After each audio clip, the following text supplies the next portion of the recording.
Hello everyone, welcome back to law Vita. आज एक और बैंकिंग लॉ से जुड़े लेक्चर लेकर आई हूँ मैं। हम इस पर्टिकुलर लेक्चर में डिस्कस करने वाले हैं एक ऐसा लॉ जो भारत के, हमारे इंडिया के पूरे मॉनेटरी और बैंकिंग सिस्टम का फाउंडेशन है, and that is the reserve Bank of India Act 1934। ये एक्ट काफ़ी सिग्निफिकेंट है। इसने रिजर्व बैंक ऑफ इंडिया का इस्टेब्लिशमेंट किया, उसकी फंक्शनिंग डिफाइन की और इंडिया के इकोनॉमिक स्टेबिलिटी का एक बैकबोन बनाया। प्रोमिनेंट इस लेक्चर का मोटिव है आरबीआई एक्ट के सैलिएंट फीचर्स डिस्कस करना, क्या कुछ इसके इंपॉर्टेंट फीचर्स हैं। And this question is generally repeatedly asked in the exam. जिस भी आपके सिलेबस का पार्ट है बैंकिंग लॉ, उसमें ये क्वेश्चन आता है। But along with that we'll also see the certain objectives of this particular legislation, the functions of RBI in a brief, क्योंकि फंक्शंस को हम लोगों ने डिटेल में ऑलरेडी डिस्कस कर लिया है in a particular lecture. You can check out that in the playlist available on our channel. तो चलिए बिना किसी डिले के स्टार्ट करते हैं। Reserve Bank of India Act 1934, तो ये एक जनरल एक्ट है जिसका पर्पस था रिजर्व बैंक ऑफ इंडिया के काम को रेगुलेट करना। ये एक्ट 6 मार्च 1934 को पास हुआ और ये इन्फोर्समेंट में आया 1 अप्रैल 1935 को। ये डेट्स आप याद रखना और अपने आंसर में कोट करना। तो आरबीआई एक्ट का मेन रोल था इंडिया के मॉनेटरी पॉलिसी, फाइनेंशियल स्टेबिलिटी और करेंसी मैनेजमेंट को कंट्रोल करना। यानी कि आरबीआई के थ्रू हमारी पूरी इकोनॉमी का रेगुलेशन और फाइनेंशियल स्ट्रक्चर का बैलेंसिंग होता है। ठीक है, तो ये प्राइमरी लेजिस्लेशन है that establish the framework and governing principles for reserve Bank of India which is the central bank of India. ठीक है, now let's firstly discuss the certain objectives of RBI act. तो इसके main objectives हैं India में money की supply और bank notes के issuance को रेगुलेट करना, मैनेज करना इंडिया की foreign exchange reserves, financial system का डेवलपमेंट प्रमोट करना, बैंकिंग सिस्टम को सुपरवाइज और रेगुलेट करना एंड गवर्नमेंट ऑफ इंडिया का बैंकर के रूप में एक्ट करना। ये प्रोमिनेंट ऑब्जेक्टिव्स हैं रिजर्व बैंक ऑफ इंडिया के and which ultimately becomes the functions of RBI, है ना। The same we'll discuss here कि आरबीआई क्या क्या फंक्शंस परफॉर्म करता है as per the rules and regulations and framework of the RBI act. Bank notes और coins को issue करना, फॉरेन एक्सचेंज रिजर्व्स को मैनेज करना, मॉनेटरी पॉलिसी कंडक्ट करना, बैंकिंग सिस्टम को रेगुलेट करना, फाइनेंशियल सिस्टम का सुपरविजन करना, गवर्नमेंट का बैंकर बनना एंड पब्लिक को सर्टेन फाइनेंशियल सर्विसेज प्रोवाइड करना। दोबारा बोल रही हूँ, हम लोग फंक्शंस रिपीटेडली नहीं पढ़ रहे हैं क्योंकि हमने फंक्शंस के ऊपर बड़ा सारा डिटेल लेक्चर ऑलरेडी रिकॉर्ड कर दिया है, वो आप लोग हमारे चैनल पर जाकर चेकआउट कर सकते हैं। ठीक है, तो इन शॉर्ट आरबीआई एक रेगुलेटर भी है, सर्विस प्रोवाइडर भी है और गवर्नमेंट का फाइनेंशियल एडवाइजर भी है। ऑर्गेनाइजेशन की बात करें आरबीआई की, तो आरबीआई गवर्न होता है the central board of directors के थ्रू, जो कि इस रिजर्व बैंक ऑफ इंडिया के ओवरऑल मैनेजमेंट के लिए रिस्पॉन्सिबल होते हैं। Right, the central board of directors. और इस बोर्ड में कौन कौन होते हैं? इस बोर्ड में होते हैं एक governor who is appointed by the government of India, certain deputy governors who are also appointed by the government of India and other directors which are appointed by central or the state governments. ठीक है, तो ये एक इसका organisation है, the structure of RBI. अब हम बात करें कि आरबीआई के पास क्या क्या पावर्स हैं। सो आरबीआई एक्ट के तहत आरबीआई को बहुत वाइड पावर्स मिलती है, जैसे कि बैंक नोट्स और कॉइन्स को इशू करना, फॉरेन एक्सचेंज रिजर्व्स मैनेज करना, मॉनेटरी पॉलिसी कंडक्ट करना, बैंकिंग सिस्टम, फाइनेंशियल सिस्टम को रेगुलेट करना, सुपरवाइज करना, the power to act as the banker to the government of India and to provide the financial services, right? So more or less the objectives, the functions and the powers are the same, right? Now we'll move forward to the main concern and the main question of our today's lecture, that is the salient features of the RBI Act. तो जानते हैं कि हमारे इस RBI Act के क्या कुछ मुख्य फीचर्स हैं।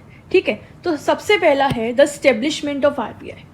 तो आरबीआई को एक सिंगल मॉनेटरी अथॉरिटी बनाने के लिए इस एक्ट का इनेक्टमेंट हुआ था। ठीक है, करेंसी और क्रेडिट सिस्टम को रेगुलेट करने के लिए आरबीआई रिस्पॉन्सिबल बना through this RBI act 1934। The act established RBI to regulate the issue of bank notes, keep the reserves, to ensure the monetary stability in India. इसका ultimate objective था कि RBI को establish करके country में monetary stability ensure करना। And with the establishment of RBI it sought to control the credit and currency system of India as well. ठीक है ना। The second essential feature is the central board of directors, जो हमने ऊपर पढ़ा कि act इस आरबीआई का पूरा गवर्निंग स्ट्रक्चर ले डाउन करते हैं, बताते हैं कि क्या कॉम्पोजिशन होगा। That the RBI is mainly managed by a central board of directors, और उस बोर्ड ऑफ डायरेक्टर्स का क्या कॉम्पोजिशन होगा वो सब RBI एक्ट में बता रखा है in different provisions. So there is a board which is formed by the governor, the deputy governor and other directors which are appointed by the government, and the board supervise and direct the RBI's affairs in general. तो ये जो board है ये RBI के overall functioning को direct करता है. ठीक है, तो ये हो गया हमारा second feature. Third feature is the regulation of currency. तो ये तो इसका की and the most crucial function है या फीचर है, दैट ये जो एक्ट है ये RBI को एम्पावर करता है that it becomes the soul authority. Right, RBI को सोल अथॉरिटी मिलती है बैंक नोट्स इशू करने की in India, providing the uniformity and stability in the currency system. Right, इसके साथ ही एडिक्वेट रिजर्व्स मेंटेन करना भी RBI की रिस्पॉन्सिबिलिटी बनती है. The fourth feature is the monetary control. So RBI को एम्पावर्ड किया गया है through this act monetary policy बनाने और इम्प्लीमेंट करने के लिए, प्राइस स्टेबिलिटी इंश्योर करने के लिए, जनरल इन्फ्लेशन कंट्रोल करने के लिए, एंड प्रोडक्टिव सेक्टर्स के लिए क्रेडिट अवेलेबल करवाने के लिए. Right, to ensure the availability of credit to the productive sectors. So this is how RBI act gives the power of monetary control to the RBI. तो ये जो feature है ना, ये हमें एक सिग्निफिकेंट इंपॉर्टेंस दिखाता है RBI की in balancing the economy of our country. The fifth feature is the regulation of banking institution. तो RBI बैंक्स को लाइसेंस देता है, ये हमने फंक्शंस में भी पढ़ा था, मॉनिटर करता है और उनकी एक्टिविटीज़ रेगुलेट करता है, सुपरवाइज करता है, ताकि पब्लिक का कॉन्फिडेंस बना रहे. ये इंश्योर करना रूल्स रेगुलेशंस गाइडलाइंस इशू करता है RBI सभी बैंकिंग इंस्टीट्यूशंस के लिए, ताकि they will work within the ethics and which doesn't lose the confidence of general public in those institutions and the entire framework of banking system of our country. Right, so being a regulator of banking institution, it involves the things like granting the license, या banks को license grant करते हैं और उनकी activities monitor करते हैं, and making sure that they abide by the banking regulations. The sixth feature is the public debt management. तो government of India और स्टेट गवर्नमेंट की बोरोइंग्स प्रोग्राम को RBI मैनेज करता है. ठीक है, याद रखिएगा, जो भी गवर्नमेंट ऑफ इंडिया और स्टेट गवर्नमेंट की बोरोइंग्स हैं जो भी उन्होंने ली हैं फॉर द वेराइड पर्पसेस, उन सबको RBI मैनेज करता है, providing for their borrowing requirement cost effectively and sustainability. उसके लिए जो भी ग्राउंड्स हैं, जो भी फ्रेमवर्क्स हैं, वो सब भी RBI जो है वो गवर्न करता है, रेगुलेट करता है. The seventh feature is the government and RBI relationship.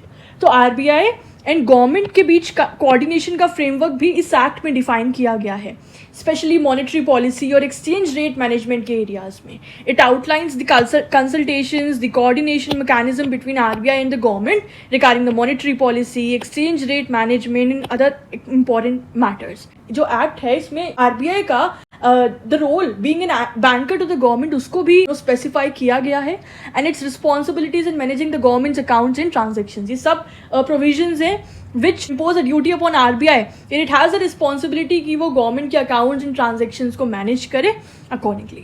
Right, so this was the seventh feature of government and RBI's relationship. Eighth feature is the enforcement and the penalties. तो जो भी इस act के provisions को comply नहीं करेगा, follow up नहीं करेगा, उसके लिए क्या पेनल्टीज इम्पोज करनी है, क्या डायरेक्शंस इशू करने हैं, क्या लीगल एक्शंस लेने हैं, ये सब भी RBI एक्ट जो है वो प्रोवाइड करता है through it's provisions. Right, ninth feature is the special funds and the surplus allocation. तो स्पेशल फंड्स जैसे कि national rural credit fund, national housing credit fund, तो इनका प्रोविजन इस एक्ट में प्रोवाइडेड है. The act provide for the creation of such funds and RBI के surplus profits के अलोकेशन कैसे होगा, इसका भी जो डिटेल फ्रेमवर्क है वो इस RBI एक्ट के थ्रू दिया गया है. Now the last feature is the credit information and the regulation. So RBI को पावर है क्रेडिट इंफॉर्मेशन कलेक्ट करने का बैंक्स और फाइनेंशियल इंस्टीट्यूशन से, ताकि ट्रांसपेरेंसी एंड रिस्क मैनेजमेंट जो है वो मेंटेन रहे. The credit information and the regulation. Right, so it was a very simple topic. और फीचर्स में जैसे एक अलग तरीके का होगा आंसर लिखने का कि हम लोग सेक्शन वाइज फीचर लिखेंगे, section this provides that, section this provides that. हमने वैसे नहीं लिखा है, हमने जनरल पार्लेंस में डिस्कस किया है the features of RBI act. आप उस कंटेक्स्ट में भी तैयार कर सकते हैं, but I think this is more general answer and this covers somehow the more wider features covering the different arenas of the RBI's role. ठीक है, और the impact of RBI act. तो ये थे हमारे आज के features of RBI act. It was easy. Now let's move on to some important case laws. There are certain cases of banking which are resolved as per the RBI act. पहला case है हमारा State Bank of India versus Amar Kumar Prem, 2005 का case है. तो इसमें bank official की negligence के कारण अनऑथराइज विड्रॉल हुआ था. ठीक है, बैंक ऑफिशियल की नेग्लिजेंस के कारण अनऑथराइज विड्रॉल हुआ. तो कोर्ट ने होल्ड किया कि ये डेफिशिएंसी ऑफ सर्विस था बैंक की तरफ से.